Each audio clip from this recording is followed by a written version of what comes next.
Hi, and welcome to Getting Biblical, the show where I drink too much and talk about my favorite Bible stories. I am Matt Smith, your host, and thank you for joining us today. All right, so this is our second episode, and we have the exciting topic of Samson, the Bible's superhero, to go over today. So, as with every episode, we're going to start off with what I am drinking.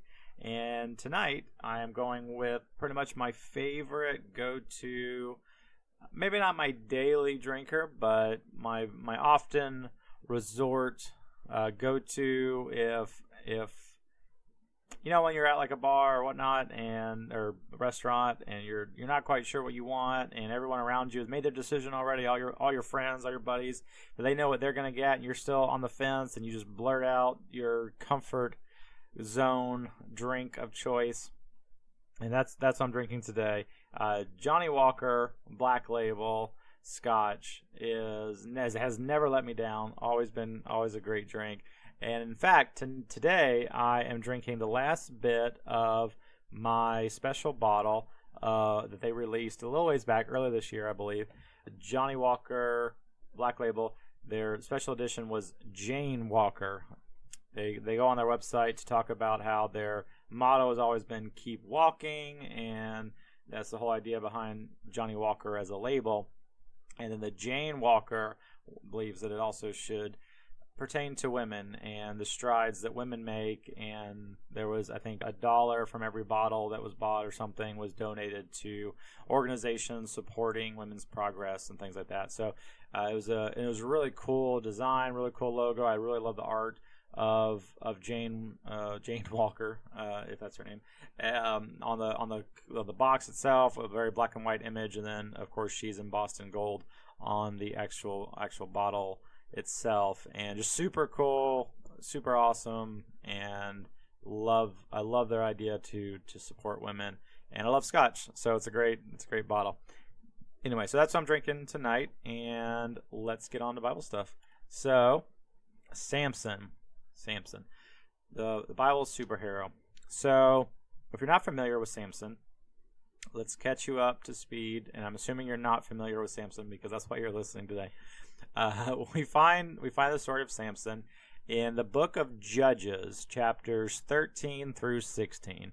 So it's only 3 chapters of the whole Bible, which is percentage-wise a very small amount. However, it's a very big story, huge story, a lot of stuff's happening. And to give you an idea, if you listen to my last episode, the first episode, the pilot, then we kind of gave you an overview of what the arc of the Bible, and that was that the chosen people became dicks, and then God would put them into bondage or slavery or whatever, oppression, and then after a few generations he would help them get out of it, and they would be a free people, and then a little while later they'd be dicks again, and it was just a continuing cycle of all that. But so we find ourselves in one of those cycles where the chosen people, the Israelites, had been dicks at some point, and God put them under the control of the Philistines. And the Philistines, if you're a Marvel fan, either movie or comics, Philistines are kind of like Hydra, or I'm trying to think of what other big. If you're G.I. Joe, right, it's Cobra Commander. They're the consistently throughout most of the Bible, they are the number one thorn in the sides of the Israelites. And there might be a study at some point of how bad were they. Maybe they weren't so bad, but they were continuously villainized throughout a good bit of the Bible. And so we find ourselves here in Judges where the Philistines are in control of the Israelites, and the Israelites have been crying out like, God, please deliver us from them. We don't want to be under their control, and please help us. So it's been 40 years, by the way. That's in the first bit of Judges 13. 40 years they've been under their control. So actually pretty short as far as some of the times that they've been under oppression, but still a long time. So anyway, so we catch up with the story with a guy named Manoah, and not Noah, but Manoah. And so it's Manoah and his wife, and he's a good God-fearing guy. And he and his wife couldn't have any children, and they'd been praying for a while, and they said, please. And then, of course, all the people together have been praying, like, God, like, we're sorry for being dicks. Please forgive us. We don't like the Philistines. We don't like them telling us what to do. Please help us get out of here. So God sends an angel to Manoah's wife, and he comes in. He's like, hey, so I know you can't have children, but you're going to have some children, or at least one in particular. And this guy is going to help deliver you out of the Philistines. And she's ecstatic. She's like, yep, that's what we've been praying for. We've been waiting for. This is amazing. And I guess like the angel leaves or whatever. And she goes and like tells her husband. And she's like, hey, an angel came to me today while you weren't home. And he was here in the house. And he said I'm going to have a baby now. And that it's from God. So don't worry about anything anymore. And Manoah gets really suspicious, as you can imagine. And says, wait. So you're telling me I was at work today, and a quote-unquote angel came to the house today, had a private session with you, and then now you're going to have a baby, even though we haven't been able to have children, but it's quote-unquote from God. Yeah, right. I naturally be suspicious as well, especially because like I don't know what your imagination does, but mine is. I just think of the angel of the Lord, and what would that look like if God sent an angel to someone on earth, like I mean, it's basically Chris Hemsworth, right? Like, I mean, Thor himself, all right? That's what, like long hair, like chiseled body, right? That's what all angels should look like, I think. So while the guy's at work, Chris Hemsworth comes to his wife's house, and after a little bit of time, he's like, now you're going to have a child. It's from God. Don't worry about it. Like, that's a pretty tall tale. Anyway, so they kind of go back and forth. She's like, no. Like, it's for real. Like, so Chris Hemsworth gave me these rules, and I was told that in order for the baby to help deliver us out of the Philistines, there's these 3 things that I can't do. I can't drink wine. This is the mom talking. So, myself or the baby, okay. So, like, no baby should drink wine. We understand that. But the child, Samson, as he grows up, wasn't allowed to drink wine either. Don't eat unclean food, which is the biblical, no shellfish and no pork and those types of things. And there's a whole, we'll do a future episode on all that. And so no unclean food, keep kosher, and then never shave his head. Those are the 3 rules. So the mother and the child cannot drink wine, the mother and the child cannot eat unclean food, and the child can never shave his head. Those are the 3 things. And Manoah's like a little still skeptical. He's like, I don't understand, like, why would Chris Hemsworth visit us? Why would he help you have a baby and give us these rules? So they pray to God and say, listen, if this is for real, if my wife's not lying about what happened with her and Chris Hemsworth, please send him back again and let me meet him. And he does, and God does. And then, but I'm not trying to like throw shade on God right now. I just don't understand how. So he sends Chris Hemsworth first once and tells the girl like she's gonna be having a kid and it's from God and don't shave its head and don't drink wine and all that, and sends it during the day while the husband's at work. And then when they like pray and say, hey, could you send the guy back again, please, much like when your whatever repair company, internet, Comcast, whatever, like, oh yeah, I'll definitely send Chris Hemsworth back between the time of 9 a.m. and 1 p.m. and it doesn't happen ever. And it just, Chris Hemsworth conveniently comes back at the time that the husband is at work again. But I digress. God sends Chris Hemsworth back again, and the wife's there, and she's like, oh, I'm so glad you're back. And this time, she immediately runs, like, I don't know how far away he was, but she runs out to go find her husband and says, hey, Chris Hemsworth's back. He's here. You need to come meet him. And so then the husband comes back and meets with the angel, and Chris Hemsworth, and it gives him all the same details again. Like, he's like, I don't know why I'm here. I told you this before, but here's the deal. You're going to have a kid. that kid's going to grow up and deliver you out of the Philistines so you can be free people again. And then also, there's no wine, no unclean food, and don't cut his hair. Right? Those are the rules. And Manoah, the husband, is so excited that Chris Hemsworth is there and that his wife wasn't making up the story, I guess. That he's like, let me please offer you to let me cook you a goat and we'll eat the goat and we'll have a feast. And literally the Chris Hemsworth is, what are you doing? Why are you keeping me? I think is what he says. He's like, I'm not going to eat your food. I don't care about you, like your meal. I don't want anything of that. Like I'm Chris Hemsworth. Come on. I'm not going to eat your goat. So he's like, if you really want to kill a goat for no reason, then make it a sacrifice unto the Lord. And then Manoah's like, all right, done. And they go and they kill the goat and they make it a sacrifice and whatever. And then it says that everything burnt up, and that I guess when they did the offering, part of the offering, right, you cut the goat and you do this whole thing, you pull out the innards, I think, and we'll do a whole episode at some point if you're interested on sacrifices in the Bible. But then you put it on a pillar and you set it on fire. That's how you do a sacrifice. And when they did that, it just burnt up, and there was this huge pillar of fire. And then Chris Hemsworth jumped into the pillar of fire and flew up into heaven, and it was amazing. And Manoah fell on his face, and he was like, "Oh my God! God's gonna kill us!" Oh my God! That was amazing, but also very terrifying. And I mean, this is back. I mean, they didn't even have cell phones back then. So I mean, even today, if I don't even, you know what? Why did I even go down that road? It doesn't even matter what their technology was. Even if today, if a guy jumped into a pillar of fire and just flew up to space, we would be impressed. So yeah, I don't care what technological advancements you may or may not have had, Manoah.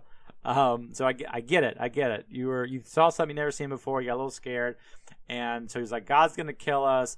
This is crazy. And his wife's like, what's up? Why are you so, she's clearly the brains of the operation. She's like, what? Why are you so upset? If God wanted to kill us, he wouldn't have sent Chris Hemsworth twice. He would have just killed us. Clearly he just let a dude jump into a pillar of fire and fly up to the sky. Killing us wouldn't be hard to do. Why are you upset? Maybe we should just have this baby, right? So that made perfect sense, and they went on with the pregnancy and gave birth to the young baby, and of course named him Samson. Spoiler alert.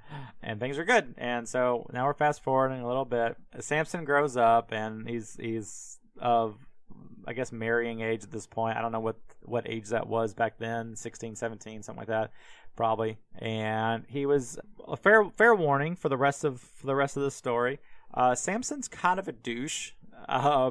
He's the Bible superhero, and we'll get into that in a minute, but he isn't Superman. He's not even Batman. He's kind of like, if you watch that Will Smith movie Hancock, where just Will Smith's a dick and a bum and sleeps around and drinks all the time and occasionally helped a beached whale or something. Kind of like that. Maybe more like Punisher. I don't know. He's not a great, awesome, role model. That's what I'm looking for. He's not a great role model. He had the powers, but lacking on the responsibility. He could have used an Uncle Ben, I think, in his life. Anyway, so for you to find out as we go on. So Samson grows up, and he meets this Philistine woman, right? So they're the quote unquote bad guys, right? They're the opposite of the Israelites. So he meets this Philistine woman, and he falls in love with her, and he demands, spoiled brat, that his parents let him marry her and pay for the wedding and get hitched, right? And they had their issues. They're not super into it because, of course, she's not Jewish. Find yourself a good Jewish woman, right? she wasn't one of them, and it kind of like they were trying to like leave the Philistines and get out from under their control. So like marrying one of them is kind of counterproductive. So I kind of get where they're coming from. Not like a racist or weird thing, but like, hey, we're not trying to be with them anymore. Anyway, whatever. So they didn't love it, but he kept begging, and so they gave in, and they agreed, and so they go down to get ready for the whole marriage thing. They go down, so they're in the one like city. The girl he wants to marry in the Philistines are in like the next city over, like nearby, and so they're walking on the road to them. And I guess again, Samson's, I don't know, maybe he's just like so buff and whatever, like he can't like slow walk with them. Like I don't know if they're like, maybe his parents are doing the early morning. You ever see like the older people at the mall, like the fast walk that they do, a little jog. Not jog, it's like it's fast walk. Maybe they're doing that, or maybe they're just moseying their way down. They're just going super slow.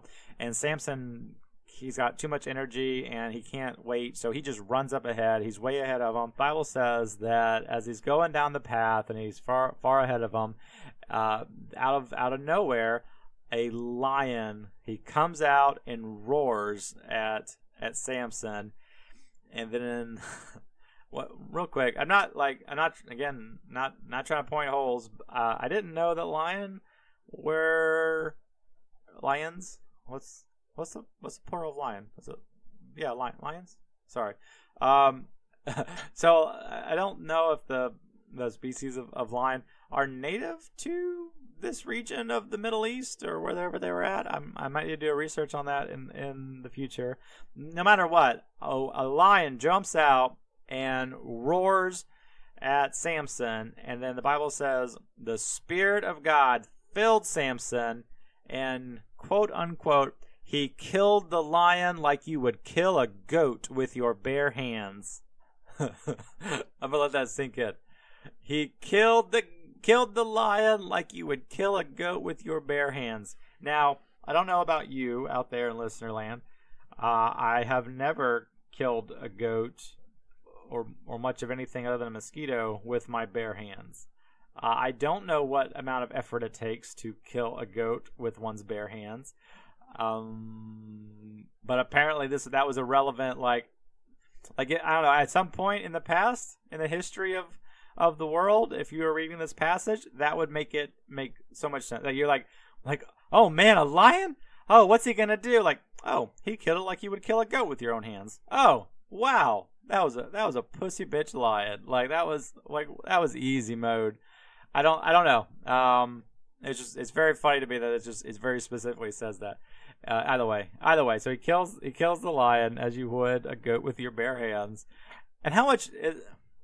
Well, no, sorry. I mean, I'm sure killing a lion is more difficult, barehanded or not. So. I mean, I guess there is a level, like a tier listing of what animals you can kill with your bare hands and what the ranking system is. And clearly, goats are probably near the bottom, I would think. Mid-tier, probably. And then of course, lion is upper tier. So, yeah, there's maybe we'll talk to a hunter at some point in the future. Anyway, I don't know. Try to get to the bottom of this important question of how do you kill a goat with your bare hands. Either way. So he kills this lion, and then he doesn't tell anybody. He just goes about his day like it was no big deal. Just another day walking down the street and killing animals with your bare hands. Nothing to talk about. At night when you're having dinner and they're like, "What'd you do today?" He killed a lion, but you just don't even bring it up. You're like, nothing. It's, you know what? That exactly, I think, explains how much of a teenager and kind of a dickhead Samson was at this point, where just when we were all in those years and, parents are trying to show an interest in your life and you're like, anything exciting happened at school today? And even if something did, but you're too cool to tell them, you're like, I'm not going to tell, nothing, nothing. This is what happened with, I think, Samson, and he didn't tell anybody about, killing a lion like you would a goat with your bare hands. No big deal.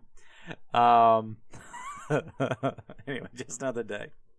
So they finally arrive, and they're talking to the girl, and they're getting the wedding preparations ready and getting everything situated. Then they're kind of going back and forth, and we've seen the shows, say yes to the dress and whatever. And the weddings are a lot of effort, and in this whole process, Samson goes for like a walk, not like a bad like I need some air walk, just like he went for a walk, just whatever, just. He was tired. He was trying to picking out like the flower arrangements and everything. So he goes for a walk, and he walks back by the lion that he killed earlier, a few days or weeks or whatever earlier, and he notices that the carcass of the lion had now been made in like the insides had now been made into a beehive. Bees had gone in there and made a whole thing out of it, much like Han Solo and Luke Skywalker on Hoth. Sometimes just on the inside there was a whole honeycomb, whole thing, and he's just walking by and he's like, neat, and he just goes in, just right out of the inside of the dead lion, just scoops out a big old handful of honeycomb, and thinks it's amazing, and is so pleased with himself for killing this lion previously, because now he's got some honey. Goes and he shares the honeycomb with his parents, but he doesn't. Again, the Bible's very specific. He doesn't share with them, doesn't tell them like where the honey came from, or again that he killed a lion a while ago. Like that's not mentioned at all. He just like, hey, you want some honey? I found it, and they're like, hell yeah, I want some honey. Give me some honey. And they eat the honey, and that's it. That's that passage. And then, so then we continue on. Okay, so now we're getting closer to the wedding, and there's a bachelor party, and so he, again, a little bit of a dick, and didn't have a lot of his own friends, not a lot of his own Israelite friends, right? So he didn't have anyone to invite to the wedding, or didn't have anyone to take him on his bachelor party, apparently. So she, the wife, the Philistine woman, says, hey, like I know 30 guys that, and I'm not trying to like slut shame or whatever, like it feels very odd that this girl he's trying to marry is like, I know 30 dudes right here now that they can be your best friends and they can go to your bachelor's party. Here they are. Like, it's fine. Like, I'm not trying to pass judgment. She just knows 30 guys that are willing to be her new husbands. But I'm sure they're just maybe they're gay. I don't know. Like just a big old group. I don't know. Why am I even making judgments on who these people are? But whatever. Oh, they're Philistines, so it's fine. No, these 30 guys are his new best friends for the bachelor party. On the first day, they're having a good time, and he's like, "Hey, you know what? Let's have a fun game, guys. You 30 guys, I have a riddle for you. If in the next 7 days you can solve my riddle, I will give each of you a new wardrobe. But at the end of 7 days, if none of you can answer my riddle, then each one of you has to buy me a new wardrobe." Wow, that sounds fair, right? They're all like, even if we lose, like I'm in for one, like, but he's in for all of us. Like the deck is stacked against him. They're like, all right, we're in, man. Let's do it. And they're like, they say we're on. So then he says, here's the riddle. The riddle is, out of the eater came something to eat, and out of the strong came something sweet. Again, out of the eater came something to eat, and out of the strong came something sweet. Of course, if you haven't figured it out by now, he's talking about the lion that he killed, and it produced honey. Out of the eater came something to eat, and out of the strong came something sweet. So fast forward, they're at this 7 day long, and real quick, sorry, I skimmed over this a minute ago. So they're getting ready for this wedding. They're having a bachelor party, and if I didn't actually say it out loud, or if I did and I skipped over it, I apologize. This is a 7 day long bachelor party.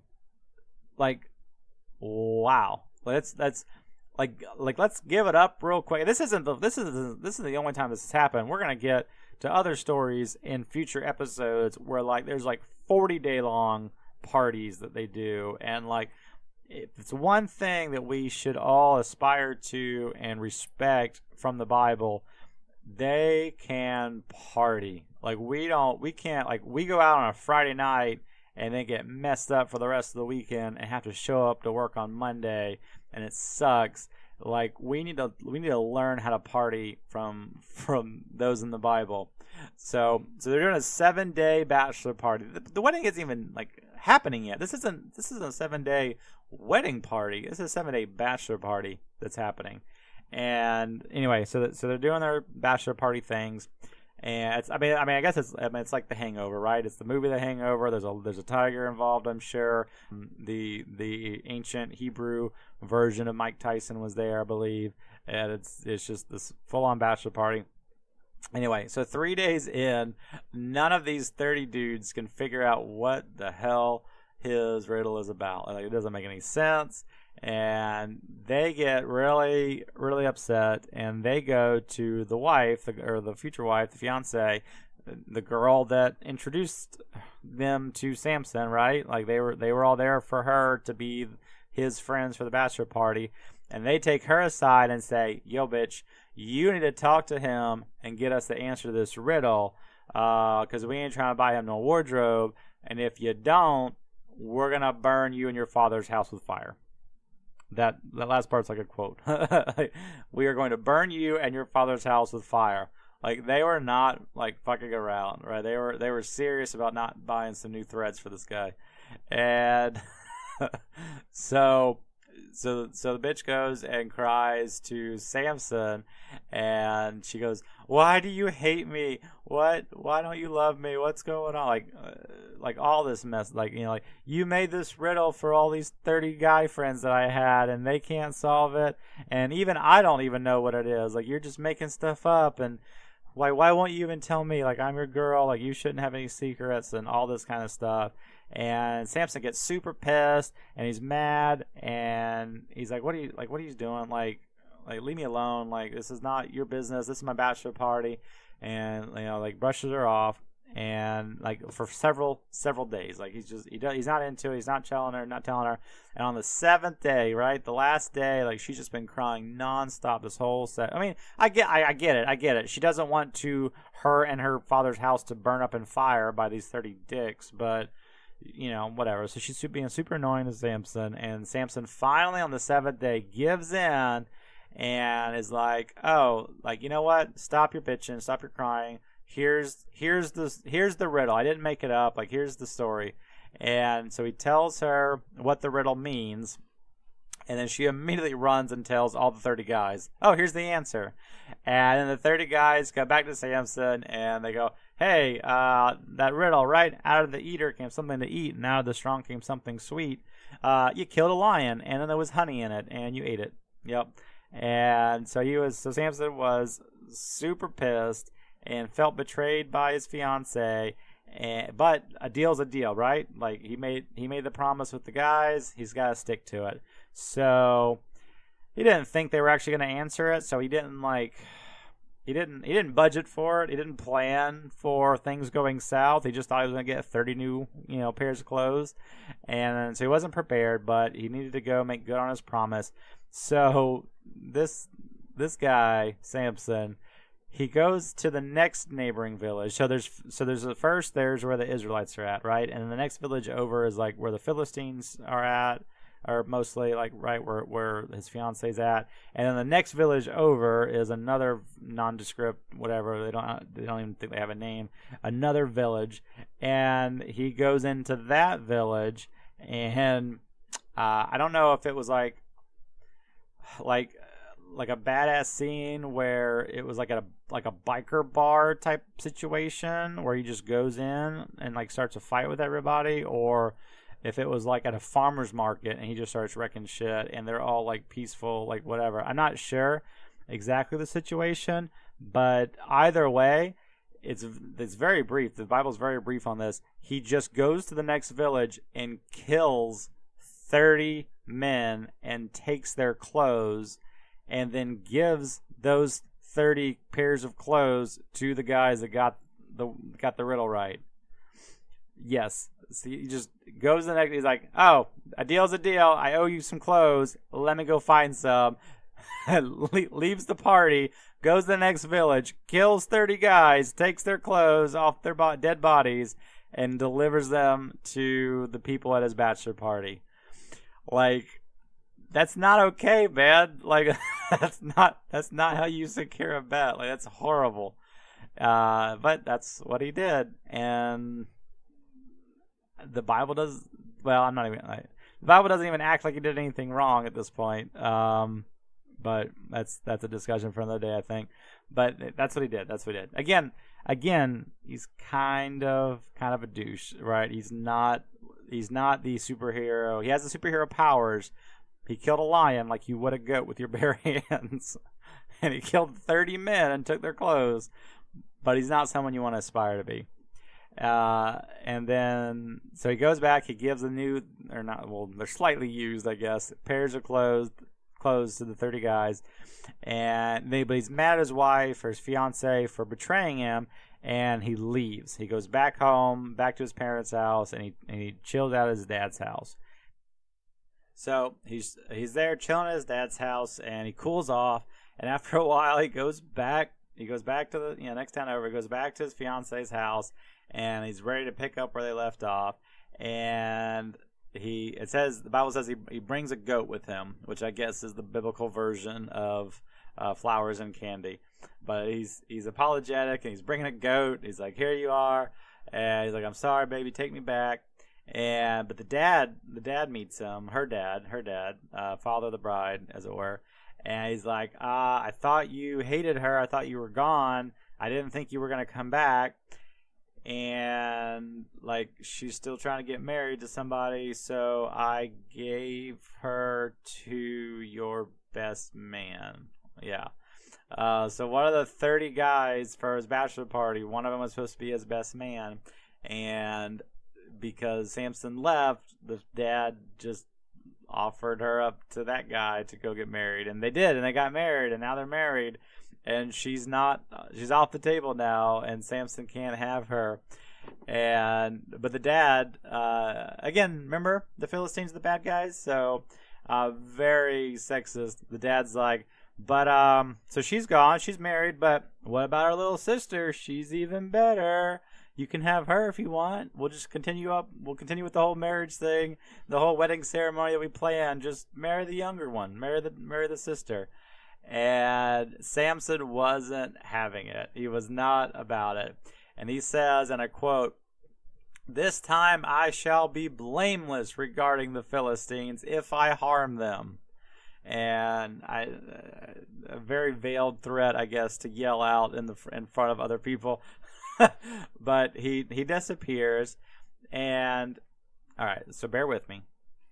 So he's mad that the woman that he loved was given away to some other guy, and he didn't want the little sister. He was really torn up, so he goes out into the nearby woods or whatever, I guess.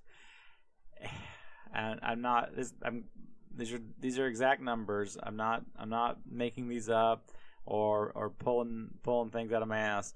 It says that he goes out and he catches 300 foxes.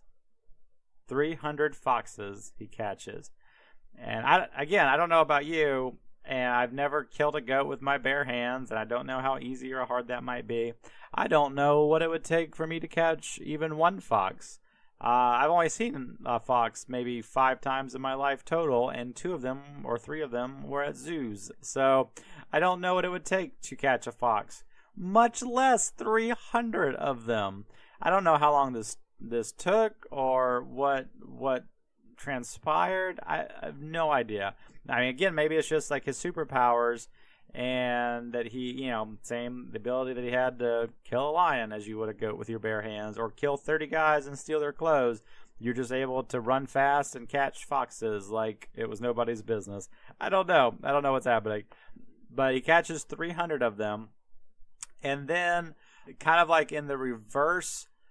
The negative image, no, that's not correct, but the opposite version, the bizarro version of the character Tails from Sonic the Hedgehog, he takes each of the 300 foxes, he takes them in pairs and ties their tails together. So, whereas the character Tails from Sonic is one fox with 2 tails that lets him fly, These are two foxes with their tails tied together to make like a weird cat dog type, I don't know, situation. Two foxes tied to their tails.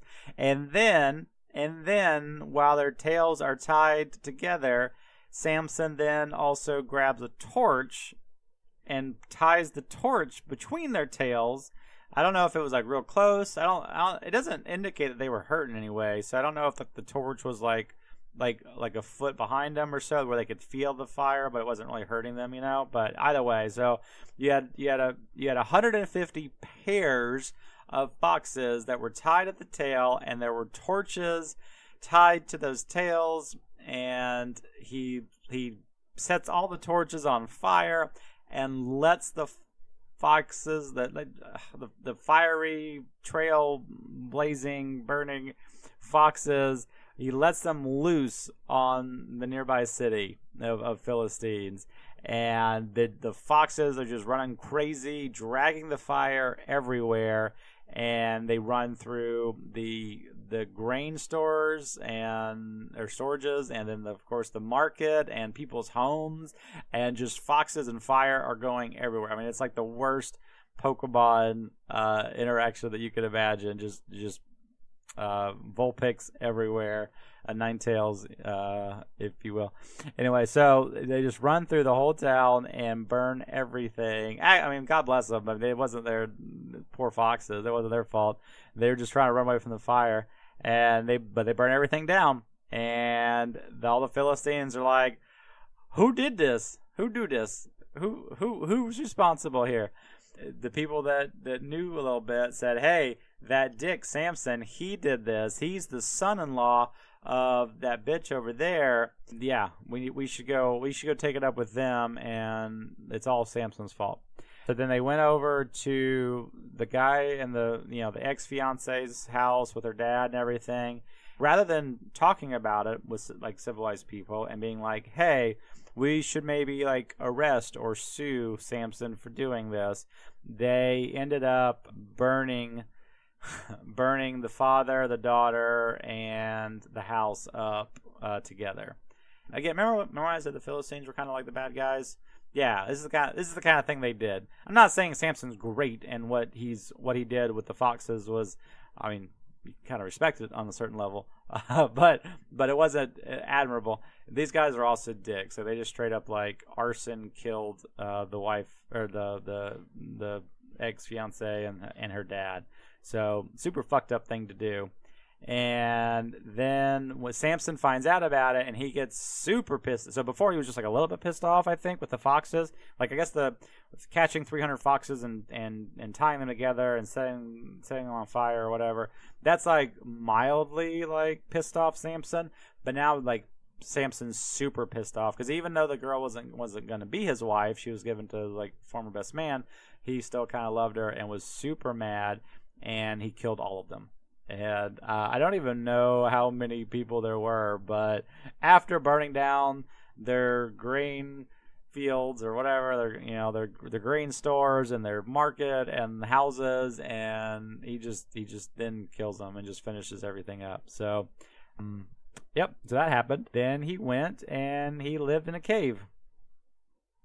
And we are going to pause right there because I'm at like 40 minutes now, and we still have a lot to talk about in the story of Samson. So we're going to end this on part 1, Samson, the biblical superhero, and we'll pick up in the next episode, Samson part 2, the biblical superhero returns, I guess.